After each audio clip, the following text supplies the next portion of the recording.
तो आज हम एक नए टॉपिक से बात शुरू करते हैं। देखो, बेसिकली ये इम्पोर्टेंट इसलिए है क्योंकि तुम्हारी जितनी भी ऑर्गेनिक रिएक्शंस होती हैं वो इसी टॉपिक से रिलेट कर जाएंगी। तुम्हें जितनी भी प्लस टू में रिएक्शंस पढ़नी है, उन जितनी भी इम्पोर्टेंट रिएक्शन, उनकी मैकेनिज्म कैसे डिफाइन होगी, वो कैसे आगे बढ़ते हैं, हम उस टॉपिक में सारी बातें डिस्कस करेंगे। अब देखो, रिएक्शन मैकेनिज्म में दो वर्ड होते हैं, एक होता है रिएक्शन, एक होता है मैकेनिज्म। अब इसके बारे में बहुत कुछ कहा जा सकता है, तुम कुछ भी लिखो इसके बारे में, how the change occur in the reaction by the temperature, ये सारी कहानी कर सकते हो। लेकिन अगर तुम सिंपली समझो तो रिएक्शन का मतलब होता है चेंज। रिएक्शन का क्या मतलब होता है? चेंज। अब चेंज हुआ कैसे, मतलब जो चेंज हो रहा है वो कैसे हो रहा है, उसी की पढ़ने की सारी कहानी को क्या कहा जाता है? Reaction mechanism. मतलब जो भी चेंज हो रहे हैं वो हो कैसे रहे हैं। तुम सिंपल ये समझ सकते हो कि जैसे सिंपल कोई बंदा था, वो सिंगल था, उसे गर्लफ्रेंड मिली, तो क्या हो गया, थोड़ा सा चेंज हुआ। जब वो चेंज हुआ, कुछ दिन बाद लड़की ने उसे काट दिया और काट के उसको छोड़कर चली गई। तो उसने क्या पता कि लड़की चली क्यों गई, तो वो कैसे पता करेगा हाउ, और चेंज क्यों आया, उसे गर्लफ्रेंड मिली थी। तो इस पूरे प्रोसेस को पढ़ने को तुम कैसे रिलेट कर सकते हो रिएक्शन मैकेनिज्म से। तो फर्जी से एग्जाम्पल था तुम्हें समझने के लिए केवल, ठीक है। अब देखो, हमें जो चेंज पढ़ना है वो चेंज होता कैसे, किस वे में हो रहा है। तो उसके लिए हम सबसे पहले जो चेंज हमें, या सबसे पहले ही हम जो रिएक्शन पढ़ेंगे वो हम पढ़ेंगे सब्स्टिट्यूशन रिएक्शन। हम पढ़ेंगे सब्स्टिट्यूशन रिएक्शन। देखो, सब्स्टिट्यूशन का मतलब ये होता है हटा देना।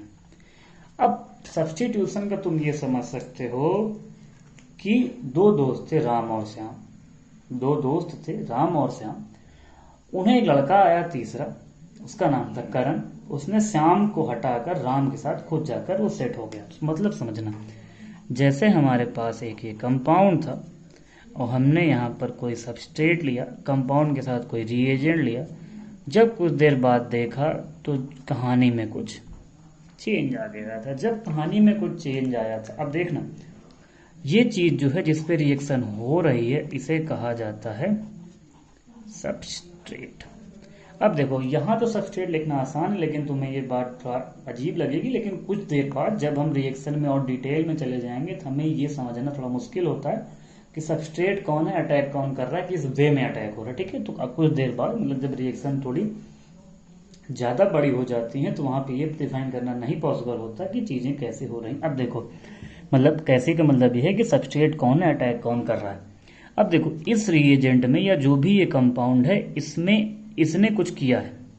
क्या किया वो आगे हम समझेंगे। ऐसा हुआ कि ये जाके इसके पास हट गया, ये लग गया, ये निकल गया।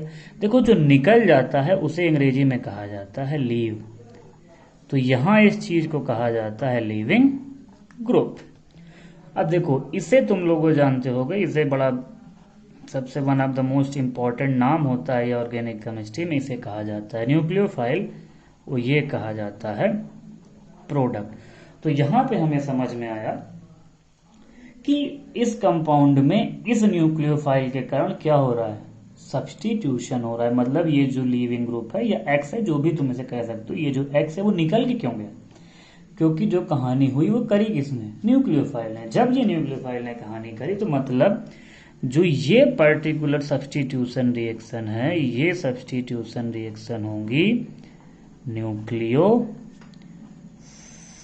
सब्स्टिट्यूशन। मतलब जो सब्स्टिट्यूशन हो रहा है वो किसके कारण से हो रहा है, वो हो रहा है कारण से न्यूक्लियोफाइल के। न्यूक्लियोफाइल क्या होता है, वो कंपाउंड जिसके पास मिनिमम 1 लोन पेयर हो अटैक करने के लिए। अब ये चीज तुम ये भी सोच सकते हो कि हमने पिछले लेक्चर्स में बेस के बारे में भी यही चीज कही थी। तो बेस और न्यूक्लियोफाइल में अंतर होता है। अंतर इस पर डिपेंड करता है कि न्यूक्लियोफाइल जो अपना इलेक्ट्रॉन पेयर होता है वो हाइड्रोजन के अलावा किसी को डोनेट करता है, जबकि बेस अपना इलेक्ट्रॉन पेयर हाइड्रोजन को डोनेट करता है। और जो न्यूक्लियोफाइल होते हैं, जो न्यूक्लियोफिलिसिटी, जो अटैक करने की प्रोबेबिलिटी होती है काइनेटिक होती है, और बेस वाली जो होती है थर्मोडायनेमिक होती है। उसमें अंतर होता है। हाँ, ये होता है कि ज्यादातर न्यूक्लियोफाइल ही बेस हो जाते हैं, बेस ही न्यूक्लियोफाइल होते हैं ज्यादातर। ऐसा नहीं है कि सारे, कुछ अच्छे न्यूक्लियोफाइल होते हैं तो कम अच्छे बेस होते हैं, कुछ बहुत अच्छे बेस होते हैं तो कम अच्छे न्यूक्लियोफाइल होते हैं। ये हम चीजें आगे धीरे समझेंगे। तो मतलब समझ में आया कि हमने जो रिएक्शन की बात करी, एक ऐसी रिएक्शन थी न्यूक्लियोफिलिक सब्स्टिट्यूशन। अब हम जो पढ़ेंगे, हम सब्स्टिट्यूशन रिएक्शन में हम पहला जो टॉपिक लेते हैं उसके बारे में करते हैं न्यूक्लियोफिलिक सब्स्टिट्यूशन। अब ये मत समझना कि इसमें केवल न्यूक्लियोफिलिक ही था, बेसिकली हमें क्या था, मुझे तुम्हें एसएन रिएक्शन के बारे में पढ़ाना था, तो मैंने उसी हिसाब से क्लास को मतलब इस चैप्टर को शुरू किया कि मैं तुम्हें उसी की ओर ले जा सकूं। इलेक्ट्रोफिलिक सब्स्टिट्यूशन भी होते हैं जो हम आगे पढ़ेंगे, ठीक है, ऐसा नहीं कि हम उसके बारे में नहीं पढ़ेंगे। तो न्यूक्लियोफिलिक सब्स्टिट्यूशन क्या था, जिसमें सब्स्टिट्यूशन किसके कारण से हुआ, न्यूक्लियोफाइल के, तो हम पढ़ते हैं न्यूक्लियोफिलिक सब्स्टिट्यूशन रिएक्शन। अब हम इसके बारे में एक एग्जाम्पल लेते हैं जो तुम्हें और अच्छे से समझ में आएगा। अब हमारे पास ये एक कंपाउंड है,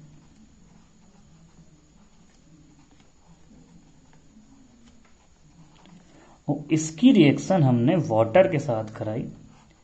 जब हमने इसकी रिएक्शन वाटर के साथ कराई तो हमें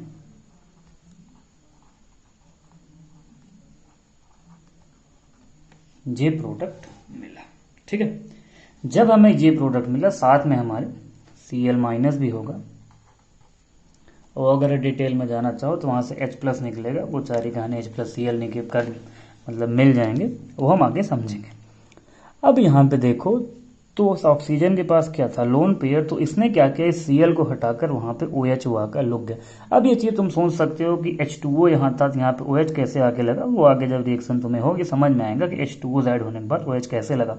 अब सबसे इंपॉर्टेंट बात यहाँ पे ये थी कि इस न्यूक्लियोफाइल कारण ये Cl निकल कर बाहर चला गया, यहाँ पे ये OH आके जुड़ गया। अब तुम्हारे दिमाग में एक क्वेश्चन आना चाहिए कि ठीक है, मान लेते हैं Cl निकला, लेकिन एक क्वेश्चन आना चाहिए कि पहले Cl निकला कि पहले H2O ने अटैक किया। मतलब ये समझो कि Cl निकल कर बाहर चला गया, तब H2O ने आकर अटैक किया, या फिर H2O ने अटैक किया उसके बाद Cl निकल कर बाहर गया। अब इन्हीं चीजों को पढ़ने के लिए जो हमारे सिलेबस में न्यूक्लियोफिलिक सब्स्टिट्यूशन रिएक्शन है, वो कई कैटेगरीज में डिवाइड है। मतलब कई कैटेगरीज में कैसे, कि जो ये सब्स्टिट्यूशन हो रहा है ये हो कैसे रहा है, ये जो सब्स्टिट्यूशन है वो कैसे हो रहा है, तो उसके लिए जो सबसे पहला टाइप होता है, काफी फेमस नेम होता है ये, इसे अगर हम सबसे पहला टाइप न्यूक्लियोफिलिक सब्स्टिट्यूशन का देखें तो ये होता है SN2। अब SN2 का जो फुल फॉर्म होता है ये होता है सब्स्टिट्यूशन न्यूक्लियोफिलिक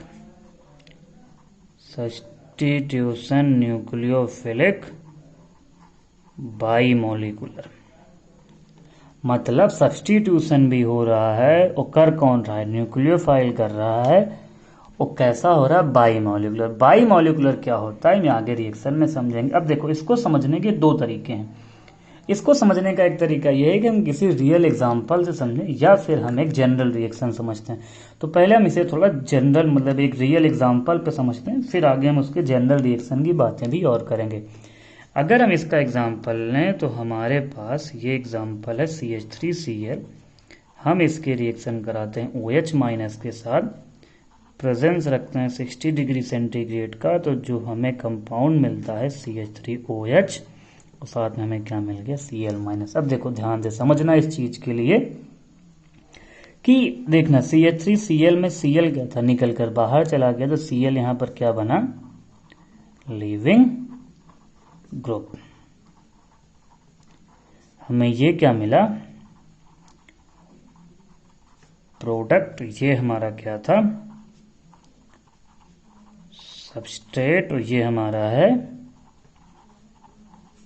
न्यूक्लियोफाइल। तो ये समझो कि ये हमारा एक SN2 रिएक्शन का एग्जाम्पल है। अब SN2 रिएक्शन में ऐसा खास क्या है जो हमने एक कैटेगरी ही बना दी SN2 रिएक्शन की, इस बात को समझना। अब हम इस पे अगर बात समझें तो हम इस पे थोड़ा इसकी मैकेनिज्म पे बात समझते हैं। जब हम इस मैकेनिज्म को समझेंगे तो हमें और समझ में आएगा कि SN2 रिएक्शन कैसे प्रोसीड करती है। अब देखो, अब यहाँ पे हम इसके मैकेनिज्म की बात करते हैं, तो हमारा एग्जाम्पल ऊपर वाला ही है, हम इसको थोड़ा और डिटेल में बात करते हैं। H और साथ में क्या होगा OH माइनस। अब देखो इस OH माइनस को इस Cl को निकालना है, मतलब बात समझना, इस OH माइनस को इस Cl को निकालना है तो ये OH माइनस क्या करेगा, अटैक करेगा। अब अटैक करने की इसके पास दो पॉसिबिलिटी है। एक पॉसिबिलिटी है कि ये अटैक कर एक पॉसिबिलिटी है कि ये जो OH माइनस इस कार्बन पे जाके सामने से अटैक कर दे, और दूसरी पॉसिबिलिटी है ये इस कार्बन पे जाके कहाँ से अटैक करे, पीछे से अटैक करे। अब बात समझना, अटैक कहीं से भी किया जा सकता है, हो सकता है सामने से जाके अटैक करे, हो सकता है सामने या ना सामने का मतलब तुम इस Cl के कंपेयर में बात करना, सामने का सामने तुम चार जगह से सामने या सामने की बात कर सकते हो, तो हम इस Cl के फ्रंट से बात कर रहे हैं। बात को समझो तुम इस चीज को कि जब ये OH माइनस अटैक करने अगर फ्रंट से जाएगा तो यहाँ पे इसके पास क्या होंगे, लोन पेयर, इसके पास भी क्या होंगे, लोन पेयर। तो इलेक्ट्रॉन इलेक्ट्रॉन का क्या हो जाएगा, रिपल्शन होगा। जब इलेक्ट्रॉन इलेक्ट्रॉन का रिपल्सन होगा तो मतलब तुम्हें पता है अगर तुम्हें बाइक लेकर जाना है तो तुम उस रास्ते से कभी नहीं जाना चाहोगे जहां सामने से ही कोई बाइक आ रही हो, तुम चाहोगे उस रास्ते से जाया जाए जहां पे बाइक ना आ रही हो या फिर रास्ता क्लियर हो। तो ये OH नेगेटिव कहाँ से जाकर अटैक करेगा, बैक साइड से। जब ये OH नेगेटिव जाकर बैक साइड से अटैक करता है तो यहाँ पे इस बात को समझना कि यहाँ पे एक ऐसी स्टेट आती है जहाँ पे, देखना इस बात को समझो, इसको ध्यान से समझना इस चीज रिएक्शन को।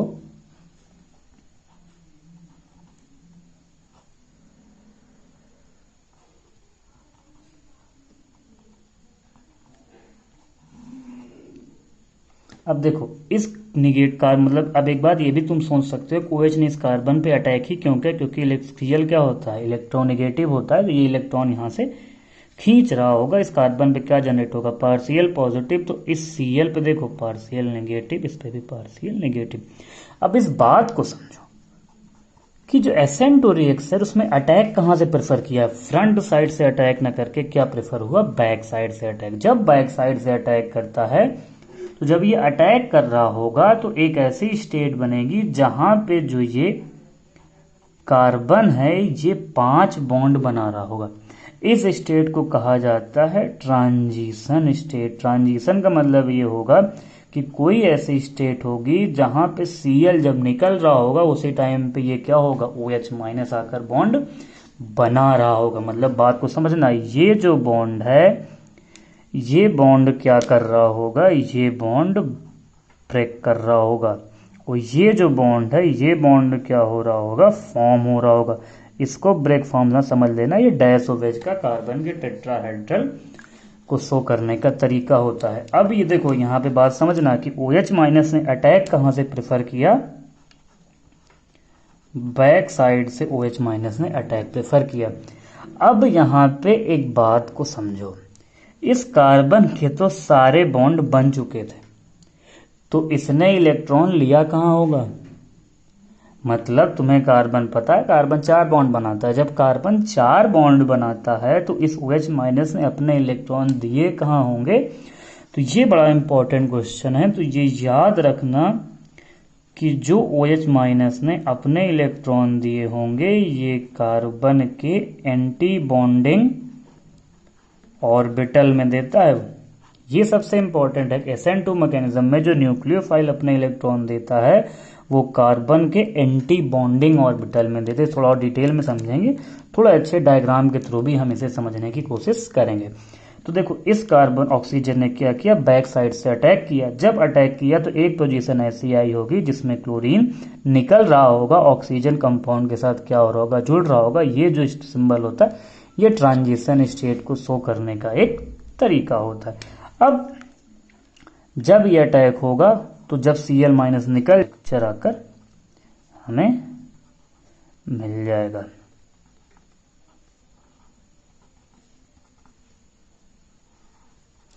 ये हमारा क्या हो जाएगा, प्रोडक्ट। अब इस रिएक्टेंट और प्रोडक्ट पे बात समझो कि Cl के जस्ट 180 पे कौन आकर जुड़ा है, OH जुड़ा हुआ है। मतलब ये इंपॉर्टेंट है। जैसे तुम इसे क्या समझ सकते हो, जैसे हमारे पास एक छाता था, वो छाता ऐसे खुला था, छाता ऐसे खुला था। इस बात को समझना, तुम इस रिएक्टेंट को देखो, देखो पहले क्या था, हम मतलब इसको ऐसे है तो छाता हमारा कैसे खुला था, कुछ ऐसे खुला था। छाता हमारा ऐसे खुला था, हवा आई, जैसे ही हवा आई छाता हमारा कैसे हो गया, ऐसे हो। इस बात को समझना कि मतलब ये हर बुक में दिया हो सिंपल सा तरीका है कि तुम्हारे पास प्रोडक्ट हो कैसे नहीं। अगर तुम इसे ऐसे समझो कि तुम्हारे पास ये छाता कैसे खुला हुआ है, ऐसे जैसे ही बहुत तेज हवा आई तुम्हारा छाता गया, वो छाता कैसे हो गया, ऐसे हो गया। मतलब देखो जो तुम्हारे रिएक्टेंट की ये जो तीनों साइड थे, ये बैक साइड से तो किधर चले गए, फ्रंट साइड पे चले गए।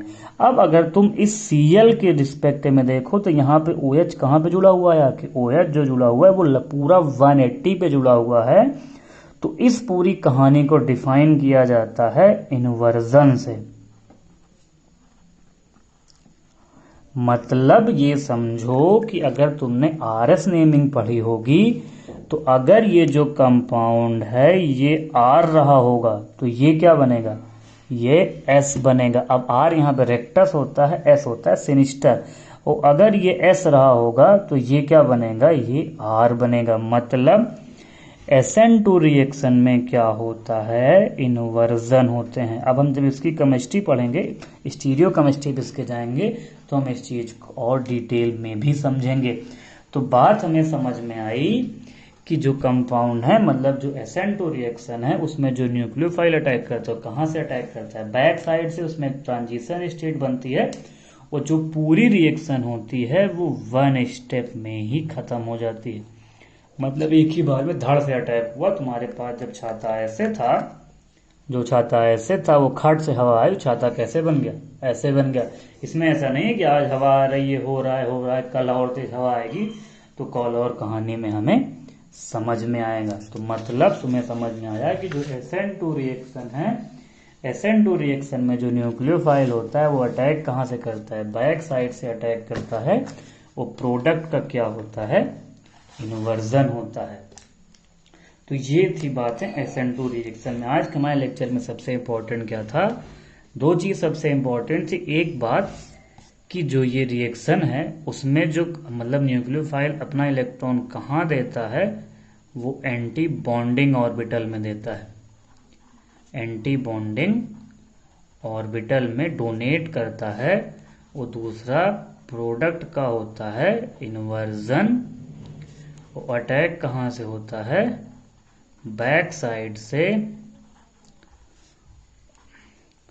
और हमें ये समझ में आया कि यहाँ पे अटैक जो होगा वो बैक साइड से होता है। अब इसके बारे में अगर और डिटेल में समझना चाहे, जिसमें काफी चीजें होती हैं, इसका मतलब एनर्जी प्रोफाइल डायग्राम होता है और भी काफी चीजें यहाँ पे डिफाइन होती हैं। ठीक है, तो ये जो हमारा आज का लेक्चर था ये SN2 रिएक्शन में था। और भी तुम्हें एक चीज समझ सकते हो, ये जो रिएक्शन होती है वो 1 स्टेप की रिएक्शन होती है। मतलब एक ही रिएक्शन में सारी कहानी खत्म हो जाती है।